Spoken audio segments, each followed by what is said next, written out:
Salam, hər vaxtınız xeyir olsun əziz dinləyicilər. İctimai Radionun efirində Can Azərbaycan verilişi başladı. Aparıcınız mənəm Pərvanə Nadir qızı.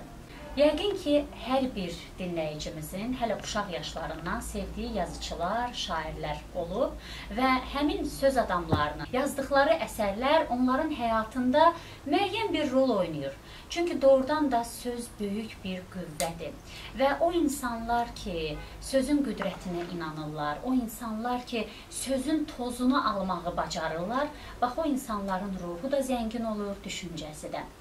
Və bizim çox sevilən bir şairimiz var, Sədaqət xanım Kərimova. Onun şeirləri 1990-cı illəridir, səhv etmirəmsə, əl-əl gəzirdi. Mənim çox yaxşı yadımdadır. Bəlkə də o illərin yeniyetmələri daha yaxşı bunu xatırlayarlar. Həmin illərdə hələ bir-birlərinə kitab bağışlamaq ənənəsi var idi.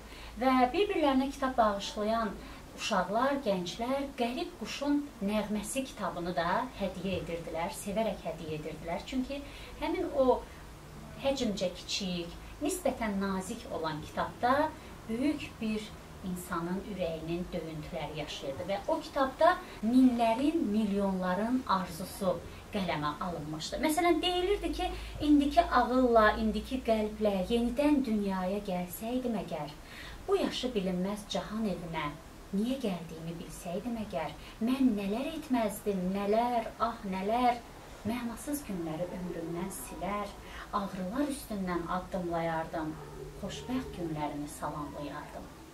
Həmin vaxt bu misraların müəllifi Sədaqət xanım Kərimova gənc bir xanım idi, amma o yenidən dünyaya gəlmək istəyirdi. Bu il isə Sədaqət xanımın 70 illik yubileyidir və mən düşündüm ki, o illərin gənclərinin, yeniyetmələrinin arzularında, xəyallarında, fikirlərində, sözü ilə, imzası ilə müəyyən bir yer tutan Sədaqət xanımla niyə də həm söhbət olmayım? Ona görə də Can Azərbaycan deyərək bugünkü verilişimizə Sədaqət xanım Kərimovanı dəvət etmişik. Yazıcı, jurnalist, dramaturq Sədaqət Kərimova qonağımızdır. Sədaqət xanım, xoş gəlmişsiniz. Xoş gününüz olsun Pərvanə xanım. Təşəkkür edirəm gözəl sözlərə görə, təşəkkür edirəm dəvətə görə. Mən əbəs yerə o şeirlə başlamadım. Niyə həmin vaxt, haradasa 30 il bundan öncə də yenidən dünyaya gəlmək istəyirdiniz? Çox gözəl sualdır. Yazıcılar dövrünün bədii salnaməsini yazan insanlardır. Tarixçilər o tarixi faktları, tarixi həqiqətləri qələmə alırlarsa, yazıcılar, şairlər dövrün kəşməkeşlərini, çətinliklərini öz ürək prizmasından keçirdib qələmə alırlar. O cəmiyyətdə elə hadisələr, elə şeylər baş verir ki, öz etirazlarını, dövrə münasibətlərini məhz lirik ovqatla göstərməyə çalışırlar. Əlbəttə, bizim dövrümüzün də özünə görə çətinlikləri var idi. Nə qədər mənəvi dəyərlər dövrü olsa da, kitab dövrü, teatr dövrü, insanların bir-biri ilə səmimi münasibətlər qurduğu, bir-birinin evlərinə qonaq getdiyi, bir-birinə həmsöhbət olduğu dövr olsa da, o dövrün də bəzi çatışmayan cəhətləri var idi, maddi çətinliklər var idi, ətrafında həmişə sənə duyğulu insanlar əhatə etmir və onda əlbəttə öz daxili etirazlarını qələmə almağa çalışırsan. Dövr dəyişsə də, illər keçsə də bizim ətrafımız, bizi əhatə edən mühit istədiyimiz kimi olmur təəssüf ki. Buna da etirazımızı biz necə göstərə bilərik misralarımızla? Mən hər səhər saat 5-də oyanıram, yürüşə çıxıram. Yürüşə çıxmaq mənim üçün bir bəhanədir. Mən orada çalışıram ki, özümlə tək qalım və gün ərzində yaranmış çoxlu suallara orada cavablar tapım. Baş vermiş hadisələrə biraz tənqidi gözlə baxım, buraxdığım səhvləri analiz edim. Bilirsiniz, ümumiyyətlə insanın öz içində bir hakim olmalıdır. Bu hakim onun hərəkətlərini təhlil eləməli, yeri gələndə cəzalandırmalıdır. Həmin anlarda çalışıram ki, daha səmimi olum, özümü biraz toparlayım. Mən o vaxtlar öz şeirlərimi yazıram. Yəni fikrən, qəlbən həmin misralarım yaranır və mən evə qaydanda həmin misraları kağız üzərində köçürürəm və onları artıq formaya salıram. Tez-tez qusarda olursunuz. hərdən mən sizlə əlaqə saxlayanda deyirsiniz Bakıda deyiləm. Aha. Bu bağlılıq nədir, Sədaqət xanım? Qusar mənim hər şeyimdir. Qusara Allah özü o qədər gözəllikləri bəxş eləyib. Azərbaycanın dağlarının ən uca zirvəsi Qusarda yerləşir və o zirvəni fəth eləmək də mənə qismət olub. İllər boyu onun arzusunda olmuşam, o zirvəni fəth edim və o zirvədən Qusara bax. Oradan görünən gözəlliklər məni o qədər valeh elədi. Sədaqət xanım, hansı dağdır o? Şahdağ. Qusarın meşələrini sevməmək olmaz. Qusarın çaylarına heyran olmamaq olmaz. Mən elə bilirdim ki, bu gözəlliklər nəhayətsizdir, sonsuzdur. Amma illər keçir, biz anlayırıq ki, sən demə gözəlliklərin qənimi elə insan özüdür. Bəli. O qədər gözəl bizim Qusarımız, o turist zonası fəaliyyətə başlayandan sonra təəssüf ki, bizim qədir bilməz bəzi turistlərin baskısına məruz qalır. Ürək ağrısı ilə müşahidə edirik ki, o gözəlliklərin qoynuna tullantılar atanlar, çaylarımızı çirkləndirənlər o qədər meydana gəlib. Amma mənim yadımdadır ki, bizim uşaqlıq illərimizdə, elə gənclik illərimizdə Qusarda, küçədə, hardasa bir kağız qırıntısına rast gəlmək mümkün deyildi. Düzdür, Qusarın turist sektoru başlayıb inkişaf eləməyə, bu iqtisadiyyatımıza xeyirdir. Amma təəssüf ki, o bizim illər boyu əzizliyə qoruyub saxladığımız o gözəlliklərin qədrini bilmirlər. Qusar həm də etnoqrafiyası ilə, Qusar adət-ənənələri ilə, Ləzgi xalqının özünə məxsus mədəniyyəti ilə, tarixi ilə xarakterik bir rayondur. Onun etnoqrafiyasının hər səhifəsində, onun folklorunun hər misrasında xalqın döyünən nəbzi var. Sədaqət xanım, Ləzgi dilində şeirləriniz var. Bu o deməkdir ki, siz Ləzgi dilini bütün incəlikləri ilə bilirsiniz. Hisslərinizi, duyğularınızı bu doğma dildə tərənnüm etmək. Ola bilməz ki, Qusarda sizin Ləzgi dilində olan şeirlərinizi əzbər bilməsinlər. Ləzgi dili təkcə Qusarda yayılmayıb. Azərbaycanın ikinci xalqıdır Ləzgilər say etibarı ilə. Dağıstanın cənubunda və Azərbaycanın şimalında Quba, Qusar, Xaçmaz, Oğuz, Qəbələ, İsmayıllı bu bölgələrdə geniş yayılır və o cümlədən Ləzgilər Bakıda, Sumqayıtda, Mingəçevirdə toplum halında yaşayırlar. Bakıda daha çoxdur Ləzgilərin sayı. O cümlədən Dağıstanın təxminən bir 17 rayonunda yığcam halda yaşayır Ləzgilər. O cümlədən ən böyük Ləzgi diasporu Türkiyədədir, Qazaxıstandadır, Qırğızıstandadır. Ləzgilər qədim Albaniyanın varisləridir. Orada yaşamış 26 tayfadan biri Ləzgilər olub və dil də zənginliyi ilə diqqəti cəlb edir. Ləzgi dilinin xarakterik cəhətlərindən biri odur ki, orada bir hecalı sözlər həddindən artıq çoxdur və bu bir hecalı sözlərdən şeir düzəltmək olduqca gözəldir. Məsələn, deyin, xahiş edirəm. Deyin, Ləzgi dilində deyin şeirlər. Yağ yastxa, Lezgin kadar iliga, i makam de halamat diskiliga, daldan deni zürne den vanatayla, adan ava zidamara hatayla, cizurzada, zikoçeriz zörqöda, şadcıdasın zivileriz kırqöda. Mən Ləzgi dilində dil açmışam. Mənim anam Ləzgi dilini tədris edib orta məktəbdə. Həm Azərbaycan dili müəllimi idi, həm də Ləzgi dili dərslərini tədris edib. Biz ailədə 6 uşaq olmuşuq və 6 uşaq da Ləzgi dilində dil açır və bugün də biz bir-birimizdən Ləzgicə danışırıq. Mən həm də Azərbaycan dilinin vurğunuyam. Mənim yadımdadır ki, universitet illərində, mən universitetin jurnalistika fakültəsini bitirmişəm.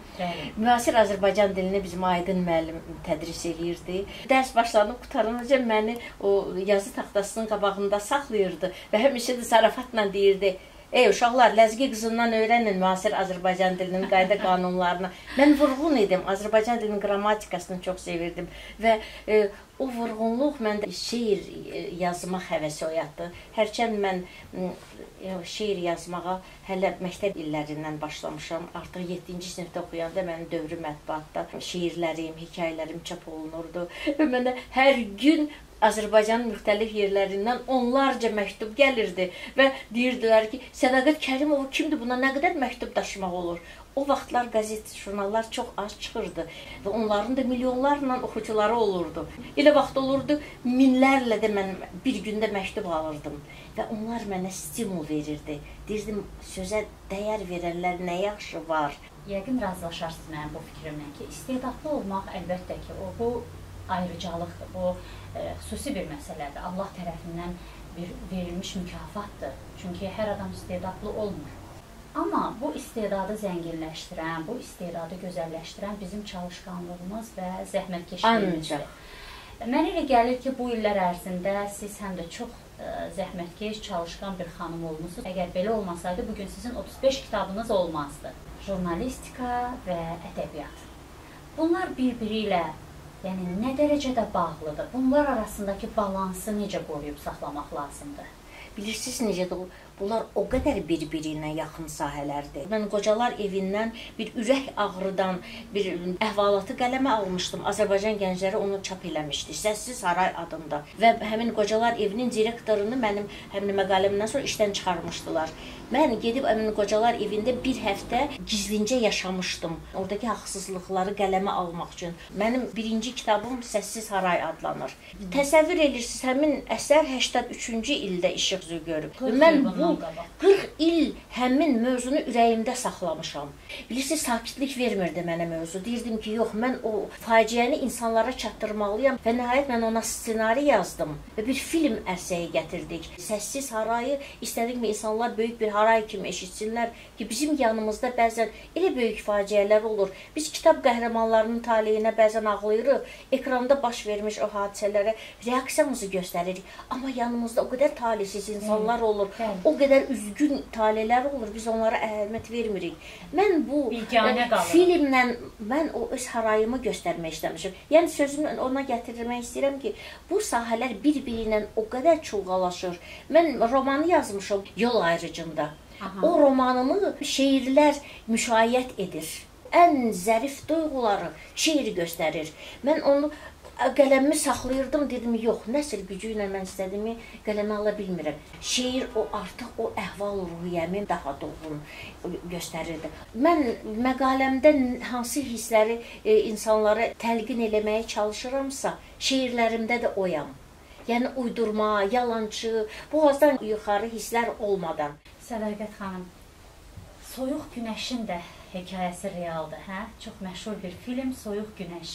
Bu kitabın qəribə taleyi olur. Onu mən ləzgicə qələmə almışam. Sonra onu rus dilinə tərcümə elətdirmişəm. Səyavuş Məmmədzadə bizim görkəmli tərcüməçimiz.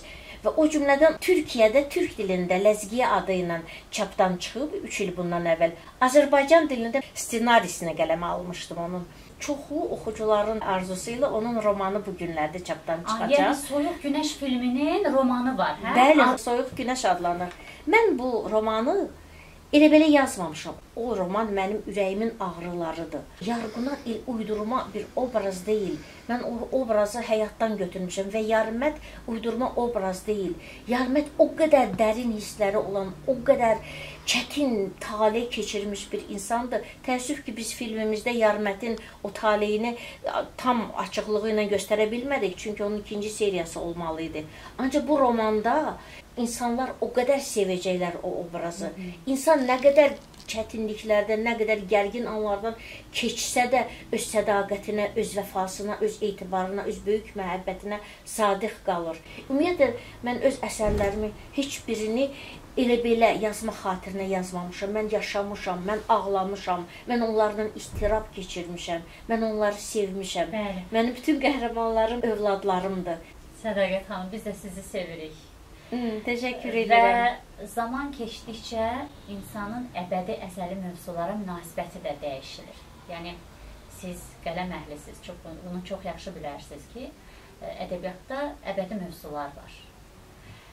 Məsələn, xoşbəxtlik. Artıq siz ömrünüzün müdrik çağındasınız. Sözünüzü demiş bir qələm adamısınız. Təkcə Soyuq Günəşlə sizi milyonlar bir daha tanımış oldu, daha yaxından tanımış oldu. Xoşbəxtliyə münasibətiniz illər keçdikcə dəyişir. Ümumiyyətlə, bir insanın özünü xoşbəxt hiss etməsi çox çətindir. Xoşbəxtlik o qədər mücərrəd məfhumdur və xoşbəxtlik o qədər nisbidir. Mən təsəvvür edə bilmirəm ki, ümumiyyətlə həyatda tam xoşbəxt adam ola bilər. Bu mümkün olan şey deyil. Mənim ən xoşbəxt anlarım kitablarımda olur, romanlarımın içində olur, mənim qəhrəmanlarımla. əsl xoşbəxtliyin nə olduğunu mən hələ də axtarıram. Mən onu tapa bilməmişəm. Mənim anlarım olub, xoşbəxt anlarım. Biz qələm sahibləri daha həssasıq, daha duyğuluyuq. Həmin hissləri bizi əhatə edən insanlarda da görməyə çalışırıq və görmürük. Hal romanının adını çəkdiniz. Mənim ən çox oxunan, ən çox sevilən romanımdır. Orada mən xoşbəxtliyin nə demək olduğu sualına cavab verməyə çalışmışam. Bir insan bütün ömrünü bir anın xoşbəxtliyinə həsr edə bilər. Bu sözümün qüvvəti odur ki, xoşbəxtlik anlardan ibarətdir. Və o anlar naminə yaşamağa dəyər. O anlar bizim həyatımızı mənalandırır, onlara dəyər verir. O həmin qəhrəmanlarımın hamısının prototipləri həyatda olub. Və o insanların daxili aləmlərinə bələd olmuşam, ona görə sevə-sevə qələmə almışam. Təşəkkür edirəm sizə, Sədaqət xanım. Mənə elə gəlir ki, bizim bu söhbətimiz də bir andır. Və gözəl bir andır. Əslində, sizə oxşamaq istəyərdim. Çalışqanlıq, zəhmətkeşlik baxımından. Bugün biz həqiqi bir söz aşiqi ilə həmsöhbət olduq, əziz dinləyicilər. Yazıcı, jurnalist, dramaturq Sədaqət Kərimova. Sədaqət xanım, sonda bəlkə bir şeir deyəsiniz, sonuncu yazdığınız şeirlərdən. Pərvanə xanım, təşəkkür edirəm. Mən bilirəm siz necə şeir vurğunusunuz, söz qədri bilən adamsınız. Sizə hər şeyin gözəlliyini arzu edirəm. Həyatda çətinliklər görməyəsiniz və çətinliklərlə qarşılaşanda onlarla mübarizə aparmağı bacarasınız. Heç vaxt ruhdan düşməyəsiniz. Həyat gözəldir. Çox sağ olun. Bir daha təşəkkürümü bildirirəm. Əziz dinləyicilər, bir daha xatırladım ki, yazıcı, jurnalist, dramaturq Sədaqət Kərimova qonağımız oldu. Aparıcımız isə mən idim, Pərvanə Nadir qızı. Sonda sizi misraların gözəlliyi ilə, misraların ecazı ilə baş-başa buraxıram. Salamat qalın. Mənə bugün ilə yaşa deyirlər. Bugünün kəmşirin fəlsəfəsi ilə, gərdişin biraz qəlb, sərt nəfəsi ilə, hamı tək vur ömrü başa deyirlər. Biraz müasir ol, dəyiş, başqalaş, səni bitirəcək bu sonsuz təlaş. Bir qədər arsız ol, biraz da vecsiz, hər şeyin sonu var, tükənir gec tez. Meyarlar dəyişir, ondan sənə nə? İnsanlar dəyişir, bundan kimə nə? Fikirlər dayaza daşınır, olsun. Ürəklər sürətlə aşınır, olsun. Tələbkar olduğun yetər deyirlər. Düzlük axtaranı elə əyirlər. Gəl az çırp özünü divara, daşa, coşma əbəs yerə, hamı tək yaşa. Neynim, vecsiz olmaq məndə alınmır. Bu hava ruhumda əsla çalınmır. Ümidim var gözəl zamana mənim. Gündüz var, qaranlıq gecəyə qənim.